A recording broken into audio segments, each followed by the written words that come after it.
Annie বল আসতেছে, সরো। আরে অ্যানি তুমি ঠিক আছো তো?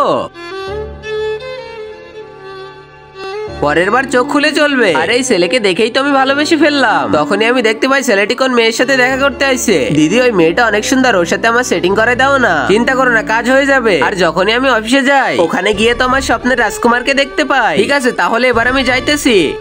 আর তখনই তো তিয়ারের ওপরে আমি পড়ে যাই। তার পাশে মেয়ে দেখে তো আমার অনেক রাগ হয়। নিশ্চয় তোর গার্লফ্রেন্ড এটা। মাফ করবেন স্যার। কি আমার ভাই, তোর কেমন লাগতেছে?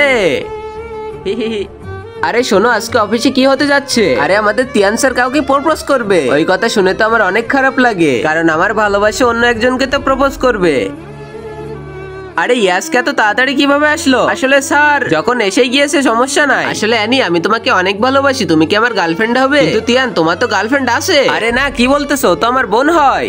তাহলে তোমার মায়ের সাথে আমার কখন দেখা করাচ্ছ? এখন একে কি বলবো? আমার মা যদি শুনতে পারে তাহলে তো এর খবর আছে। আর আগে মহান আল্লাহকে তুমি ভালোবাসলে লাইক এন্ড সাবস্ক্রাইব করে দাও। আর পার্ট 2 দেখতে চাইলে অবশ্যই কমেন্টে পার্ট 2 লিখো।